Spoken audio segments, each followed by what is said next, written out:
अस्सलाम वालेकुम, नमस्कार, सत श्री अकाल एंड गुड इवनिंग। मैं हूं अर्ज़ू काज़मी और आप देख रहे हैं पॉइंट ऑफ व्यू।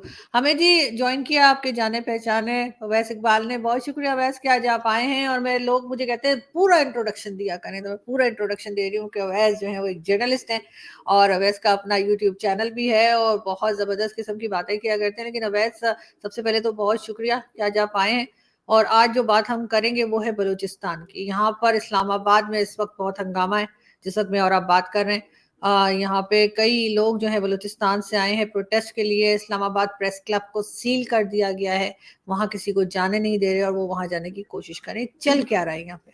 बहुत बहुत शुक्रिया आरजू। मुझे लगता है कि डॉक्टर मारंग बलोच की क़यादत में ये जो बलोचों का काफिला है, ये एक बहुत ही लेजिटिमेट कॉज के लिए इस्लामाबाद आया है। लेकिन इससे ना शहर के इंतखाब में एक छोटी सी गलती हो गई है, क्योंकि इस्लामाबाद एक बेइख्तियार शहर है। वहां पर किसी के पास भी इतना इख्तियार नहीं है कि वो इन जबरी तौर पर लापता अफराद के बारे में कुछ भी कर सके। इन लोगों को अगर जाना था तो इन लोगों को रावलपिंडी जाना चाहिए था और इन लोगों को रावलपिंडी जीएचक्यू के सामने एहतजाज करना चाहिए था कि हमारे बंदे वापस करो। देखिए, आप जरा गौर कीजिए कि पाकिस्तान की जो फौज है कितनी माइन्यूटली मीडिया मैनेजमेंट करती है।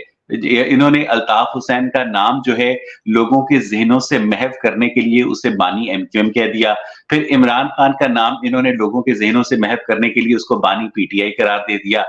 इसी तरह से ये एक इस्तेलाह इस्तेमाल करते हैं आरजू के जबरी तौर पर लापता अफराद। यानी this is ridiculous, this is bullshit कि जो लापता अफराद होते हैं ना वो गलती से लापता होते हैं, जो जबरी होते हैं वो इगवा होते हैं। ठीक है, ये बेसिकली इगवा ये मुगवी अफराद हैं जिनको पाकिस्तान की इंटेलिजेंस एजेंसियों ने किसी भी किस्म का नेशनल या पर्सनल स्कोर सेटल करने का के लिए इन्होंने अपने अकूबत खानों में गैर कानूनी तरीके से बंद कर रखा है। भाई, अगर इन बलोचों ने कोई जुर्म किया है तो आप उनको बाकायदा पुलिस के जरिए अरेस्ट करें, एफआईआर दें, उसके बाद आप उनको पाकिस्तान की अदालतों में पेश करें कि जनाब इन्होंने आइन के सेक्शन फला फला के तहत ये जुर्म किया है, तो इनको करार वाकई सजा दी जाए। ये क्या होता है उठ के कि एक मेजर साहब को क्या कहते हैं बाकायदा गुस्सा चढ़ता है, वो अपने वीगो डालों में लोगों को उठवा लेते हैं। आप यकीन कीजिए आरजू काजमी,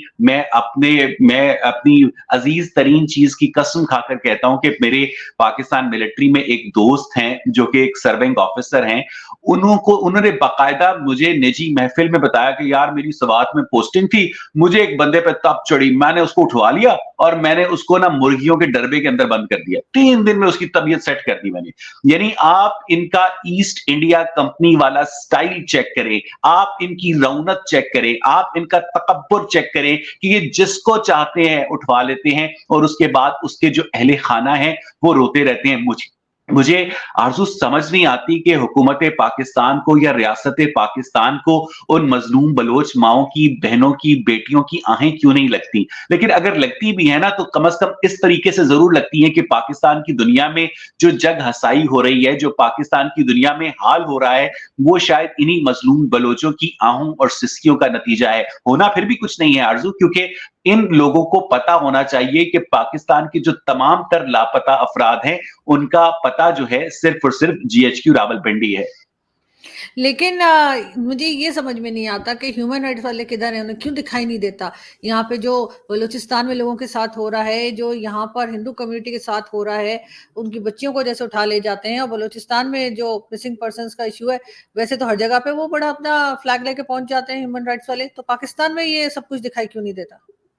आपकी मुराद ह्यूमन राइट्स वालों से क्या है? ह्यूमन राइट्स वाले इंटरनेशनल कम्युनिटी में या ह्यूमन राइट्स वाले पाकिस्तान की कम्युनिटी में? दोनों में, कहीं से भी, लेकिन उनको देखना चाहिए, उनको आवाज उठानी चाहिए या इनको कुछ कहना तो चाहिए। देखिए, पाकिस्तान में human rights commission of Pakistan जो है इस मामले पे काफी सेमिनार्स भी कर चुका है। आपको याद होगा कि जस्टिस रिटायर्ड जावेद इकबाल की क़यादत में इन्होंने एक लापता अफराद का कमीशन भी बनाया था। देखिए इंटरनेशनल जो ह्यूमन राइट्स वॉच ऑर्गेनाइजेशंस हैं उनके अपने-अपने मफादात होते हैं और पाकिस्तान की जो ह्यूमन राइट्स की तंजीमें हैं वो बहुत ज़्यादा मजबूर हैं क्योंकि उनको फॉरेन फंडिंग चाहिए होती है और उनकी जो फॉरेन फंडिंग का अप्रूवल है वो आईएसआई देती है और अगर वो आईएसआई को नाराज करेंगे तो फिर उनकी फॉरेन फंडिंग आना पॉसिबल नहीं होगा। एक बात जो कि बहुत ज्यादा इंपॉर्टेंट है यहाँ पर करने की कि जो लापता अफराद होते हैं उनमें से किसी भी तरीके से उनके जो अहले खाना होते हैं उनके ऊपर एक दबाव होता है कि अगर आपका बंदा वापस आ गया, ठीक है ना, ये कहा जाता है कि जी जबरी तौर पर लापता फर्द जो है वापस लौट आया, उसकी शक्ल चेंज हुई होती है उसके, ठीक है। और भाई तो पाकिस्तान की अदालतें मर गई हैं, पाकिस्तान की हुकूमतें मर गई हैं कि जो उनसे बुलाकर पूछ सके कि भाईजान चन्ना कितना गुजारी रात में, तुम थे कहां, ठीक है। अगर वो ये बंदा उसके मुंह के ऊपर चुप लगी होती है, ठीक है, और बाकायदा उससे ना कोई सवाल किया जाता है क्योंकि पूरे पाकिस्तान को पता है कि वो कहां से वापस आया है और उसको बड़ा, यानी आप इनका कॉन्फिडेंस, पहले मैं समझता था आरजू कि ये ना बाकायदा इनका ना कॉन्फिडेंस है कि हमें तरस आ गया एक बंदे के ऊपर और हमने उस बंदे को ना छोड़ दिया। यार आप इससे गिरफ्तार हो सकते हो, आईने पाकिस्तानी, आइन तो इनके नजदीक है ही कुछ नहीं, आइन तो इनके नजदीक रद्दी की टोकरी में फेंके जाने वाली किताब है। लेकिन आरजू काजमी इसके पीछे जो इनकी साइकोलॉजिकल गेम है, देखें इन्होंने इमरान रियाज को उठाया, इमरान रियाज को अगवा रखा, इमरान रियाज को उसकी जबान जो है आप देख लें वो बोलने के काबिल नहीं रहा, उसकी कुव्वते गोयाई छीन ली इन्होंने। ये बेसिकली बकिया लोगों के लिए एक एग्जाम्पल सेट करते हैं। इमरान रियाज को रिहा करके इन्होंने एग्जाम्पल सेट की कि तुम्हारा ये हशर होगा। ये इसी तरह कुछ लापता अफराद को रिहा करके बाकायदा एक एग्जाम्पल सेट करते हैं कि तुम्हारा ये हशर होगा। आपकी वो जो आमना मसूद जंजुआ है, उसका जो शौहर मसूद जंजुआ 2005 से गायब है, उसके अलावा पूरे पाकिस्तान से जो मिसिंग पर्संस का जो इस वक्त अजाब है वो अपनी जगह पर मौजूद है। मुझे ये बताइएगा कि पाकिस्तान की जो इंटेलिजेंस एजेंसियां और फौज हैं वो एक स्टेट विद इन स्टेट चला रही हैं और मुझे लगता है कि जैसे कि कहा जाता था कि कुफ्र पर हुकूमतें कायम रह सकती हैं लेकिन इस तरह के जुल्म के ऊपर हुकूमतें कायम नहीं रह सकती। डॉक्टर महारंग बलोच के जो वालिद हैं, आप उनकी पिन पोस्ट देखें, उनको उन्होंने जिस तरह से तशद्दुद किया, जिस तरह से उनको विक्टिमाइजेशन का निशाना बनाया, आप इन लोगों के अंदर वो नफरत इनकलकेट कर रहे हैं। ये जो सारे बलोची लोग हैं ये इस वक्त पाकिस्तान के विफाक से नफरत करते हैं। आपको याद होगा कि सितंबर 2013 में बलूचिस्तान में एक जलजला आया था और मैंने बाकायदा उस जलजले को वहां जाकर कवर किया था आवारान के अंदर। तो मैंने अपनी इन गुनाहगार आंखों से देखा था कि वहां पर जो संगलाख पहाड़ हैं उन पर लिखा हुआ था कि पाक फौज मुर्दाबाद। इसका मतलब यह है कि ये उस नफरत का लेवल है कुछ तो। और एक बात और, सॉरी मैं आज थोड़ा सा आपका ज्यादा वक्त ले रहा हूं, नहीं नहीं प्लीज बात यह है कि पाकिस्तान आर्मी का या पाकिस्तान एफसी का कोई भी जो सिपाही बलूचिस्तान के अंदर तैनात है वो तनख्वाह लेता है महीने की, करेक्ट, ठीक है, उसकी एक ड्यूटी है, जो भी उसकी ड्यूटी है कानूनी गैर कानूनी, वो एक तनख्वाह लेता है महीने की। लेकिन उसके सामने जो बलोच रेजिस्टेंस है जो कि अपने आप को जिस्म पे ऊपर बम बांधकर फटने को तैयार है, आरजू हो सकता है वो लोग गलत हों लेकिन इतनी इस नफरत की वजह क्या है कि कोई बंदा अपनी जान की परवाह किए बगैर अपने जिस्म को उड़ाने पर तैयार हो जाए, कुछ तो गलत किया है ना, इसका मतलब है। और कभी भी ऐसी नफरत का मुकाबला तनख्वाहदार सिपाही नहीं कर सकते। ऐसी नफरत को डाइल्यूट सिर्फ और सिर्फ आपकी जो सियासी क़यादत है जिसको आप लोग उभरने नहीं देते, सिर्फ और सिर्फ वो इस मसले को रिजॉल्व कर सकती है आरजू। लेकिन सिर्फ सुसाइड बॉम्बिंग करने से या इस किस्म की जो आप बात कर रहे हैं कि उड़ा देने से कोई तकलीफ होगी, इससे मैं इसलिए एग्री नहीं करूंगी कि मैं मानती हूँ कि बलूचिस्तान में जरूर ऐसा इशू होगा, लेकिन इस किस्म की धमकियां तो लाल मस्जिद वाले भी देते हैं। उन्होंने भी अभी थोड़े दिन पहले बाहर निकल के कहा था कि आप लोग भूल गए हैं सुसाइड बॉम्बर्स, तो वो तो और किसी और मकसद से ऐसा काम करते हैं। उनका तो हरगिज वो बात नहीं है, उनको तो कंपेयर ही नहीं किया जा सकता जो बलूचिस्तान में हो रहा है और यकीनन वहां पे बहुत जुल्म हो रहा है। तो लेकिन ये दो अलग अलग चीजें भी तो होती हैं। नहीं आरजू, मुझे एक बात बताएं कि जो सुइसाइड बॉम्बर है, जैसे कि कराची स्टॉक एक्सचेंज के ऊपर हमला हुआ, उससे पहले ये अटैक हो चुके, आपको याद होगा कराची यूनिवर्सिटी में एक खातून ने अपने आप को चाइनीज की गाड़ी के आगे आके उड़ाया था। मेरा मेरा आपसे ये बेसिकली रिवेंज लेते हैं। देखें, अगर हम्म, आपके एक फैमिली मेंबर को एक मिलिट्री पर्सन उठाता है, उसे टॉर्चर करता है, उसे एग्जीक्यूट करता है, तो आपके अंदर क्या बचता है? आपके अंदर नफ़रत बचती है और ट्रू। उस नफ़रत का इंतकाम लेने के लिए बाकायदा आप इस तरह के मिशन के ऊपर आमादा होते हैं। आप मेरी गुफ्तगू रिवाइंड करके देख लें, मैं सुसाइड बॉम्बिंग्स की हिमायत नहीं कर रहा हूँ, मैं सुसाइड बॉम्बिंग्स को गलत समझता हूँ। लेकिन मैं आपसे उस वजह के ऊपर गौर करने का मुतालबा कर रहा हूं कि आखिर इस शख्स के अंदर, इस सुइसाइड बॉम्बर के अंदर इतनी नफरत जो है वो किसने इनकलकेट की कि वो अपनी जान की बाजी लगाने को तैयार हो गया, वो अपने जिस्म के चीथड़े उड़ाने के ऊपर आमादा हो गया। आरज़ू। लेकिन 2 चीज़ें यहाँ पर, एक तो ये जो केयरटेकर प्राइम मिनिस्टर हैं, वैसे ये भी मेरे फ़ेवरेट नहीं है। तो इनका कहना ये है कि जी सिर्फ़ 50 लोग जो है ना वो मिसिंग है बलूचिस्तान में, वरना तो कोई मसला ही कोई नहीं है। ये वो आदमी है जो कि बलूचिस्तान से ही सेनेटर मुंतखब हुए थे। उसके बाद जब लास्ट टाइम ये लोग प्रोटेस्ट के लिए आए थे बलूचिस्तान से लोग, वैसे तो हर वक़्त आते रहते हैं और प्रेस क्लब के सामने अक्सर होते हैं, जब मैं जाती हूँ मेरी उनसे बात भी होती है उन लोगों से। लास्ट टाइम भी मैं गई थी, मेरे ख्याल है कोई 10 दिन हुए होंगे या 12 दिन हुए होंगे, तब भी वहाँ पे काफ़ी लोग मौजूद थे। तो उस वक़्त मरियम नवाज़ साहिबा आके बैठ गई थी और इमरान खान की गवर्नमेंट थी शायद, तो पिक्चर्स-विक्चर्स बनवा ली उनके साथ ये वो करके ना। अब इस वक़्त कोई दिखाई नहीं दे रहा है। इतनी सख्त सर्दी में अवैस उन बेचारों की गाड़ियों की चाबी तक उनसे ले ली गई है कि वो गाड़ी के अंदर भी नहीं बैठ सकते। वो बाहर सर्दी में, वो लोग जो आए हैं बलूचिस्तान से, वो सर्दी में इस वक़्त बाहर मौजूद हैं। और उसके बाद प्रेस क्लब को भी सील कर दिया। मतलब गवर्नमेंट क्या बताना चाह रही है? असल में आपने एक गुफ्तगू में एक लफ्ज़ इस्तेमाल किया कि अनवारुल हक काकड़ साहब केयर टेकर प्राइम मिनिस्टर हैं। देखें, पाकिस्तान का हर prime minister basically caretaker prime minister होता है और उसका काम जो होता है वो वायसराय पाकिस्तान आर्मी चीफ हुँ, की पॉलिसीज़ को इम्प्लीमेंट करना होता है।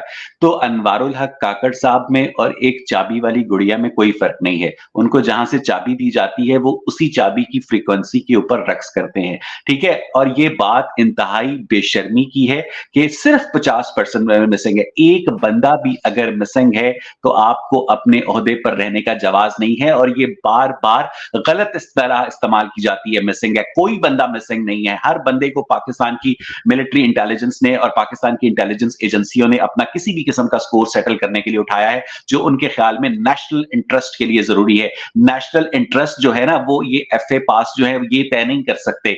अगर पाकिस्तान के बलोचों को किसी भी किस्म की शिकायत है, पाकिस्तान के अंदर 20,000 से ज़ायद लोग मिसिंग हैं। बहुत सारे हुँ, मिसिंग अफराद को मैं जानता हूँ। आपको वो सहाफ़ी मुदस्सिर नारो याद होगा ना? हुँ, जिसकी बिल्कुल। जिसकी बाकायदा जिसकी बाकायदा बेगम ने मुलाकात की थी, सॉरी बेगम तो उसकी फौत हो गई हुई है, उसके बेटे की बाकायदा प्राइम हुँ, मिनिस्टर इमरान खान से मुलाकात करवाई गई थी, तो बेचारे इमरान खान साहब भी क्या करते, आज तक मुदस्सिर नारो वापस नहीं आया और हुँ। ऐसे बहुत सारे एग्ज़ाम्पल्स हैं जिसमें हम ये जानते हैं कि लोगों को तो उठाया गया है। आपको वो भी याद होगा कि लाहौर में या कहाँ छत पे बहुत सी डेड बॉडीज़ मिली थी। आपको याद है कुछ टाइम जी हाँ, पहले? जी हाँ, जी हाँ, जी और हाँ। उनके लिए भी यही कहा जा रहा था कि ये दरअसल वो मिसिंग पर्सन्स हैं।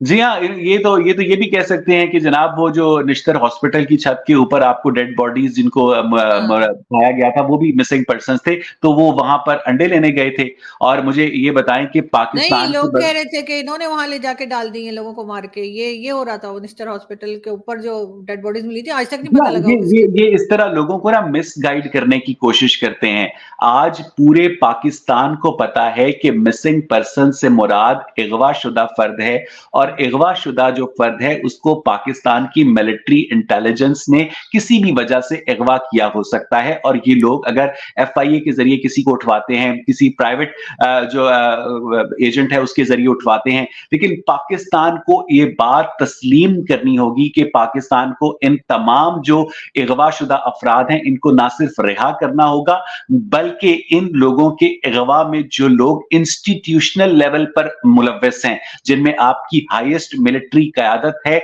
उसको आपको कोर्ट मार्शल करना होगा और इस बात को यकीनी बनाना होगा कि पाकिस्तान के तमाम तर जो इदारे हैं वो आइन की हदूद में रहकर काम करेंगे और ये काम एक स्ट्रांग पॉलिटिकल गवर्नमेंट कर सकती है और स्ट्रांग पॉलिटिकल गवर्नमेंट आपकी आर्मी बनने नहीं देती। वो ईस्ट इंडिया कंपनी की तरह डिवाइड एंड रूल की पॉलिसी के ऊपर अमल पैरा है। आपकी ये बात बिल्कुल दुरुस्त है कि मरियम नवाज जब ऑपोजिशन में थी, वो तब बलोचों के साथ जाकर मोमबत्ती पकड़कर बैठ जाया करती थी, लेकिन अब उनको पता है कि उनके अब्बा की चौथी बारी है, तो इसीलिए वो पिंडी के इशारे के ऊपर इन लोगों से अपना जो डिस्टेंस है वो मेंटेन करती हैं। पाकिस्तान का जो मेन स्ट्रीम मीडिया है, वो उसके ऊपर ज़ाहिर है फ़ौज का कब्ज़ा है। और आरज़ू, मैं आपको सैल्यूट पेश करता हूँ कि आप पाकिस्तान के अंदर रहकर इन मज़लूम लोगों के लिए आवाज़ बुलंद करती हैं। बिल्कुल, और एज़ अ जर्नलिस्ट हमें करना भी चाहिए, लेकिन मैं ये ज़रूर आपसे जानना चाहूँगी कि अब आपको ये भी यकीनन आपने सुना होगा कि कुछ टाइम पहले हमारे जो ये प्राइम मिनिस्टर वग़ैरह आते-जाते रहते हैं, इनका ये भी कहना था कि जी बहुत से लोग अफ़गानिस्तान भाग गए, इसलिए नहीं मिल रहे। मतलब क्या करने गए? क्या करने पागल गए है कि क्या? अफ़गानिस्तान? एग्ज़ैक्टली, एग्ज़ैक्टली उनके पास मोज़े तो लेने खाने गए के हैं। लिए गंदम नहीं है, वो वहाँ पर चलगोज़े लेने गए हैं या कंधारी अनार लेने गए हैं। अनवारुल हक काकड़ साहब झूठ पर झूठ बोल रहे हैं। वो पाकिस्तान के एक केयर टेकर प्राइम मिनिस्टर हैं। अगर तो पाकिस्तान के तमाम जो जबरी तौर पर उठाए हुए अफ़राद हैं, वो उनके वालिदैन के पास हैं, वो उनके सियासी वालिदैन के पास हैं, और सियासी वालिदैन के खिलाफ एक भी आवाज़ उठाकर वो अपने उस ओहदे से महरूम नहीं होना चाहते, जिसका प्राइम मिनिस्टर हाउस का बेडरूम उन्हें बहुत पसंद अच्छा, है। मेरे पास एक मेरे शो में एक हमारे रिटायर्ड फौजी साहब आए थे, मैं बल्कि उनका मैं हर बार सोचती हूँ कि निकाल के, काफ़ी दिन पहले का इंटरव्यू है, उसमें यही मिसिंग पर्सन्स की बात हुई, तो वो कहने लगे कोई नहीं बुला ले जाते, फिर बात-वात करके चेक करके छोड़ दिया जाता है कुछ टाइम के बाद। मतलब ढीठ पने से वो बात कर रहे थे, और मेरा पूरा जी इरादा है हाँ। कि मैं वो उस शो आप को मैं बिल्कुल ढूँढ के ठीक और कह वो रही क्लिप हैं, आप लगाऊँगी। बिल्कुल ठीक कह रही हैं। पहले तो ये लोग ना अपोलोजेटिक हुआ करते थे कि हमने लोगों को उठाया है। पहले हाँ, ये लोग नहीं, नहीं जी, ये दुश्मनों की साजिश है, वो हमारे खिलाफ इस तरह का प्रोपेगेंडा करते रहते हैं। कुछ साल पहले गवर्नमेंट कॉलेज यूनिवर्सिटी में ऑल पाकिस्तान डिबेटिंग कॉम्पिटिशन हुआ था, जिसको मैं जज कर रहा था, ठीक है? उसमें बाकायदा आपका Pakistan air force academy Risalpur का एक कैडेट तकरीर कर रहा था, और जब उस तकरीर के दौरान उसकी ऑडियंस में किसी ने हुटिंग की, तो उसने बाकायदा ये कहा कि चुप कर जाओ नहीं तो मैं वीगो डाला भेज दूंगा। इसका हुँ, मतलब ये है कि किस तरह से पाकिस्तान में जो वीगो डाले की इस्तेलाह है वो ना सिर्फ आम हो चुकी है, बल्कि उसको ये लोग खुद भी इस्तेमाल करते हैं अपने नाजायज गैर कानूनी सफाकाना अमल को। आपके पाकिस्तान की छावनियों के अंदर जो तहखाने हैं, उनमें बाकायदा इन लापता अफराद की एक बहुत बड़ी एक सॉरी अगवाशुदा अफराद की एक बड़ी तादाद है। और आरजू काजमी, आप एक बहुत ही दर्द दिल रखने वाली खातून जर्नलिस्ट हैं। मैं आज आपसे मुतालबा करता हूं, कि आप ना सिर्फ मेरे साथ बल्कि अपने फ्यूचर के तमाम यूट्यूब स्ट्रीम्स पर आप लापता अफराद का नाम इस्तेमाल, लफ्ज इस्तेमाल नहीं करेंगी। आप इनके लिए अगवा शुदा अफराद का फर्क जो है ना सीगा इस्तेमाल करेंगी, बिल्कुल। ताकि लोगों को पता चल सके कि बेसिकली प्रॉब्लम क्या है और उस प्रॉब्लम का सॉल्यूशन क्या है। क्योंकि जब आप लापता फर्द का सीगा इस्तेमाल करते हैं ना, तो आप बेसिकली एक मिसगाइडेड डायरेक्शन के अंदर गुफ्तगू को ले जाते हैं। तो बेसिकली ये लोग लापता नहीं है, ये लोग अगवा हैं, और इन लोगों को बाकायदा तौर पर पाकिस्तान की रियासत ने अगवा कर रखा है अपने किसी भी मजमूम मकसद को पूरा करने के लिए। और ये समझते हैं, आप इनसे प्राइवेटली बात कर लें, वो जी पाकिस्तान के इंटरेस्ट में हमने इनको उठाया है। और उल्लू के पट्ठो, अगर पाकिस्तान के इंटरेस्ट में तुमने उठाया है, तो इन पाकिस्तान की अदालतों को बंद कर दो, इनके अंदर तवेले खोल दो, इनके अंदर गधे बांध दो, इनके अंदर घोड़े बांध दो।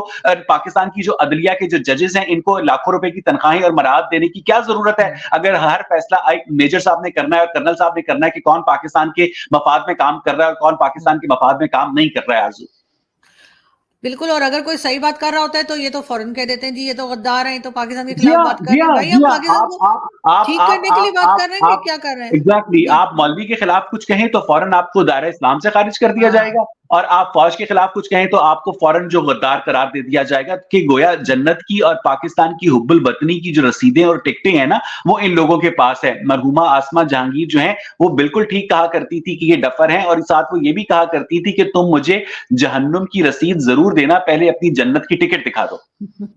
ऐसा ही होना चाहिए। लेकिन साथ-साथ आपने जजेस का नाम लिया, तो जजेस की फैमिली को और उनको खुद जो है वो जब एयरपोर्ट जाएँगे तो उनकी चेकिंग नहीं होगी। सामान की होगी लेकिन उनकी नहीं होगी। लेकिन ख़ैर उसके बाद ये भी बताया गया कि जी चीफ जस्टिस साहब जिस वक़्त हैं उनकी बेगम एयरपोर्ट गईं तो उन्होंने कहा कि नहीं जी मेरी चेकिंग करो। तो भई आपने ये नोटिफ़िकेशन जारी क्यों किया है जब आपने ये नहीं करना तो?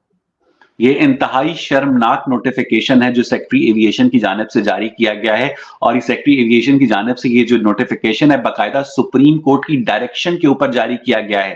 ठीक है, अगर सुप्रीम कोर्ट के जजेस जो हैं उन्हें इस बात का इदराक नहीं है कि जो कानून होता है वो सबके लिए मसावी होता है और जो सबके लिए मसावी नहीं होता है वो कानून नहीं खबासत होती है। और चीफ जस्टिस काजी फायज ईसा ने मुझे बहुत मायूस किया है। उन्होंने सिविलियंस का फौजी अदालतों में ट्रायल जो है उसको भी जायज करार दे दिया है और उन्होंने अपने और अपनी अहले खाना को और बकिया जजेस को खुश करने के लिए बाकायदा उनकी एयरपोर्ट पर तलाशी से उन्हें इस्तिस्ना भी दे दिया है। इसका मतलब यह है कि पाकिस्तान के अंदर जो पावरफुल लोग हैं वो गाड़ियों पर काले शीशे लगा सकते हैं, मैं और आप नहीं लगा सकते। मैं और आप तलाशी देंगे, ये लोग तलाशी नहीं देंगे। मैं और आप अगर शिवाज लीगल विस्की गाड़ी में लेकर घूमेंगे तो हमें गिरफ्तार कर लिया जाएगा।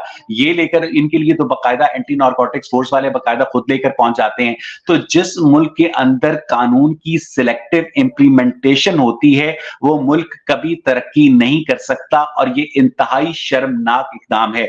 अब देखें, आपके इन लोगों को 9 मई के वाकयात के ऊपर बड़ी तकलीफ थी, ठीक है, हालांकि मैं पाकिस्तान के अंदर जो 9 मई के वाकयात है उनको सिविलियन अवेकनिंग की एक अलामत समझता हूं। ठीक है कि जो तोड़फोड़ हुई वो नहीं होनी चाहिए थी, लेकिन बात यह है कि एक प्रिंसिपल है, अगर अनारकली लाहौर के अंदर एक फौजी एक दुकानदार को थप्पड़ मार दे या कोई लड़ाई झगड़ा करे या उसको जख्मी कर दे तो उसका ट्रायल सिविलियन कोर्ट में नहीं होगा, उसका ट्रायल फौजी कोर्ट में होगा। इसी तरह अगर एक सिविलियन एक फौजी के खिलाफ जुर्म का मुर्तकिब होता है तो उसका ट्रायल सिविलियन कोर्ट में होना चाहिए, उसका ट्रायल फौजी कोर्ट में नहीं होना चाहिए। और इस तरह की जो ब्रूटल पॉलिसीज हैं, इसके अलावा लोगों को उठाना है, इसके अलावा मीडिया को कंट्रोल करना है, इसके अलावा पाकिस्तान को एक वेलफेयर स्टेट से एक मिलिट्री स्टेट में कन्वर्ट करना है। वजीर खारजा आसिम मुनीर, वजीर दिफा आसिम मुनीर, वजीर खजाना आसिम मुनीर, ठीक है, एक शख्स के जरिए एक शख्स की जो वन मैन पॉलिसीज हैं उन्होंने पाकिस्तान को आज इस नहज के ऊपर पहुंचा दिया है। आप किसी भी एयरपोर्ट पर चली जाएं तो वहां पर डिपार्चर के और अराइवल के ना बाकायदा 2 सेक्शन होते हैं। जब अराइवल में लोग आ रहे होते हैं ना, देखें आप, बड़े मासूम दुखी दुखी से होते हैं और जो डिपार्चर वाले जाने वालों के चेहरों पे खुशी होती है। तो जिस मुल्क का ये हाल है कि डिपार्चर लाउंज में लोग बाकायदा एक दूसरे को गले लगकर मुबारकबादें दे रहे होते हैं, वो मुल्क आगे जाते हैं आरज़ू? कभी नहीं जाते, लेकिन ये है कि यहाँ पे कुछ ठीक होता हुआ दिखाई तो फिलहाल दे रहा नहीं है। लेकिन जाते जाते एक बात और पूछना चाहूंगी आपसे, और वो ये कि जो भी टेररिस्ट होता है, यानी कहा जाता है किसी को भी कि ये टेररिस्ट है और ऐसा हो कि जो इंडिया को भी वांटेड हो, वो आखिर हमारे यहाँ ही क्यों पाया जाता है? अभी आपने देखा होगा एक बड़ी Osama bin Laden, controversy Dawood चली थी। इब्राहिम। हाँ, दाऊद इब्राहिम की एक बड़ी कंट्रोवर्सी चली थी। वैसे जो लोग ये कह रहे हैं कि खबर झूठी थी, वो ये अभी तक ये भी नहीं साबित कर पाए कि मेरी न्यूज़ गलत है। तो दिखा दें मुझे दाऊद इब्राहिम कहीं बैठा टीवी देख रहा हो या कहीं बाहर शॉपिंग कर रहा हो, चाय पी रहा हो, कुछ भी, लेकिन वो भी नहीं दिखा पा रहे। लेकिन खैर मुझे धड़ाधड़ गालियाँ दे रहे हैं। लेकिन बात सारी ये कि मुझे उन लोगों से ये कहना है कि अफ़सोस तो उनको ऐसे हो रहा है जैसे मैंने उनके किसी रिलेटिव की बात कर दी हो कि ज़हर दिया गया है। वैसे पाकिस्तान में बड़ी आम सी बात हो गई है देखिए, आजकल। ये लोग आखिर यहाँ क्यों आए हैं? पाकिस्तान इंटेलिजेंस एजेंसियों का जो भी पालतू दहशतगर्द होता है ना, वो ज़ाहिर है पाकिस्तान में ही पाया जाएगा। अगर आप किसी मुलाजिम को अपने घर में पनाह देंगी तो वो मुलाजिम आपके घर से ही रोटी खाएगा ना। तो लेकिन बेसिकली अवैस एक सेकंड, अवैस आपको लगता है कि ये खबर सपोज करें ये खबर बिल्कुल सच्ची है, ठीक है, कि दाऊद इब्राहिम जो है वो यहाँ पे था और उसको जहर वहर कुछ खा लिया या फूड पॉइजनिंग हो गई, कुछ खा लिया छोले भटूरे, पाकिस्तान कभी एक्नॉलेज करेगा? पाकिस्तान कभी मानेगा सवाल कि ही वो नहीं यहाँ पैदा था? होता। पाकिस्तान ने सवाल ही आज नहीं तक पैदा होता। उसामा बिन लादेन की मौजूदगी को एक्नॉलेज नहीं किया, जो हाँ। कि पाकिस्तान मिलिट्री एकेडमी काकुल से 2 मील के फासले पर वहां पर बिलाल टाउन में शायद पाया जा रहा था, पूरी फैमिली के साथ रह रहा था। वो तो अमेरिकन ने ऑपरेशन करके उस दहशतगर्द का खात्मा किया, तो दुनिया को उस दहशतगर्द से निजात मिली। और आपको पता ही है कि उसामा बिन लादेन के बारे में हमारे मुनव्वर हसन साहब या हमारे इमरान खान साहब किन अल्फाज का इस्तेमाल कर चुके हैं। जब तक पाकिस्तान और पाकिस्तान की जो पंजाबी एस्टैब्लिशमेंट है वो इस तरह के दहशतगर्दों को नर्चर करना बंद नहीं करेगी, पाकिस्तान एक नॉर्मल स्टेट के तौर पर एग्जिस्ट नहीं कर सकता। और मेरे मुंह में खाक, खाके में बदहन, मैं क्या कहते हैं, मसला ये है कि अगर पाकिस्तान की फौज ने अपनी पॉलिसीज तब्दील ना की तो आज से 10 साल के बाद जिस तरह से आज बांग्लादेश के अंदर पाकिस्तान की एम्बेसी है, तो फिर मुझे लगता है कि शायद बलूचिस्तान में भी पाकिस्तान की एम्बेसी होगी। हो सकता है, ख़ैर मैं जो बोलना चाह रही हूँ मैं यहाँ बोलूँगी नहीं, फ़ोन पे बताऊँगी, नहीं तो सारे मेरे पीछे पड़ जाएँगे। लेकिन ये ज़रूर है कि नहीं, जो ज़ुल्म उनके साथ हो रहा है उसके बाद एम्बेसी बन पाकिस्तान बना जानी था, चाहिए। आपको पता है, हाँ, लोगों को नहीं पता इस बात का कि जब हाँ। पाकिस्तान बना था ना 1947 में, तो कराची पाकिस्तान का कैपिटल था और उस वक़्त तल्लात की, जो कि आज बलूचिस्तान का हिस्सा है, बाकायदा एम्बेसी थी कराची के अंदर।